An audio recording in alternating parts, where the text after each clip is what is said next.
So lipid. Okay, lipid is another kind of food substances that we usually take in to our body. Okay, lipids. Lipids are also organic food substances, just like carbohydrates. It contain a lot of carbon atom, so it is organic.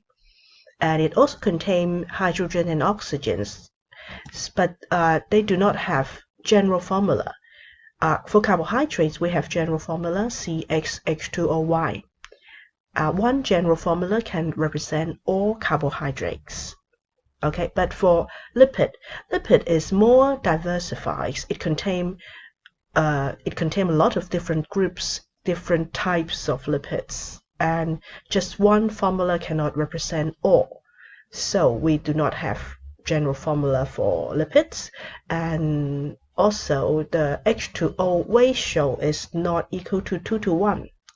It is more than 2 to 1. So this is the major difference between lipid and carbohydrates. Even though they are made up of the same atoms, they have different chemistry. Okay, no general formula for lipids. And it is insoluble in water. If you still remember carbohydrates, the monosaccharide and disaccharides are soluble in water. Just the polysaccharide is not soluble in water, but for lipid, all sorts of lipid is insoluble in water. But it is soluble in organic solvent such as ethanol. Ethanol is equal to alcohol. Okay, it is soluble in alcohol, alcohol. It is not soluble in water. So look at these pictures, they do not mix together. They are separate. Oil and water, they cannot mix together. So insoluble. As I mentioned before, we have a lot of different types of lipid, but one of the most important groups of lipid that we are interested are triglyceride. Triglyceride is the type of lipid that we are interested in, so it go to the triglyceride. Triglyceride is equal to fat. Fat means triglyceride.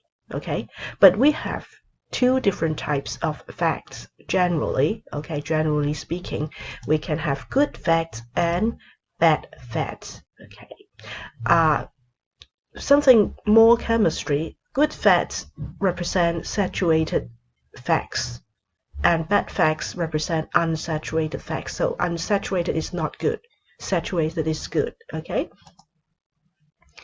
For saturated fats, and the chemistry is solid at room temperature, and for unsaturated fats, it's usually oily liquid at room temperature. So sometimes we call it oiled. Okay, and for saturated fat, it's mainly come from the animal source such as butter, large and cheese and fatty meat. And for unsaturated fats, it usually comes from plants and fish. Examples are corn oil, olive oils, and salmon. Okay, these are two groups of fats that can be classified like that. And the structure, both saturated fats and unsaturated fats, is like this. Okay, all sorts of triglycerides are like that. One glycerol molecules is jointed with three different, maybe the same, maybe different fatty acid. Okay, one glycerol joined with three fatty acids become one triglyceride molecules, and these three fatty acids can be the same or different. Okay, they are joined by covalent bond here. They are joined by covalent bond here. Okay, these are triglyceride. Tri means free. Free fatty acid, actually. This tri means this free fatty acid joined with one glycerol molecules. This is the chemical structures. And of course, as you see it in these pictures, it is very large. It cannot be absorbed directly. So it has to be broken down by some enzyme before it can be absorbed and metabolized. And these enzymes, we call it lipase. Okay, it is digested or hydrolyzed by lipase, and these bonds will be broken by the lipase. This bond, and this bond will be broken down by lipase, and it will become glycerol and fatty acid again. Okay, of course, in the presence of water, it will be hydrolyzed by lipase. Okay, digestion. So after it becomes glycerol and fatty acid, it is small enough to be absorbed.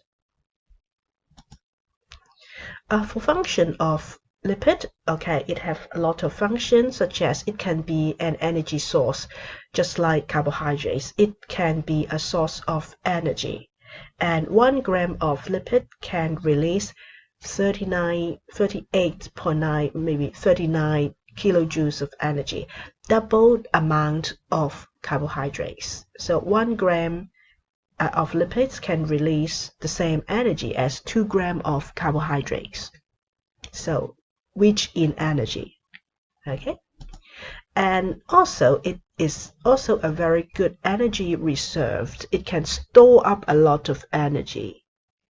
Okay, it will store in the abdominal tissues in our body. Okay, we know that where is the abdominal tissues is very at the abdomen or under skin. Okay, abdominal tissues. It store a lot of it contain a lot of lipid, and it store up a lot of energy inside. Also, it can be an insulating layers to reduce heat loss. It cannot conduct energy. It cannot conduct heat, so it can be an insulator. Okay, the subcutaneous fat under the skin is insulating layer. Okay, it can also absorb shock. Okay, it can protect the internal organs. It absorbs the shock, so it will protect the kidney, it will protect the small intestine, and also it can protect the sex organ. As sex absorber. And also it can transport and store fat-soluble vitamins, such as vitamin A, vitamin D. They are fat-soluble vitamins. Fats can help the transport of these fat-soluble vitamins in the blood. Okay, because these are fat-soluble vitamins, it do not dissolve in water. So if we want to transport these fat-soluble vitamins in the blood is mainly made up of water. It have to be carried by some lipid before it can be transported in the blood. So we have transporter. Okay, we have transporter that transport the fat-soluble vitamins in the blood. So this is the major function of lipid in the body. Okay, and also fat is the major component of cell membrane, and this is called fat phospholipid. Phospholipid is the type of lipid that found in cell membrane. And also cholesterol. Cholesterol is very important, and sometimes it is bad because it blocks the blood vessel, but actually it has some good point. It can produce sex hormones. Okay, sex hormones use cholesterol, so cholesterol is also very important in some way. Okay, these are the functions of lipid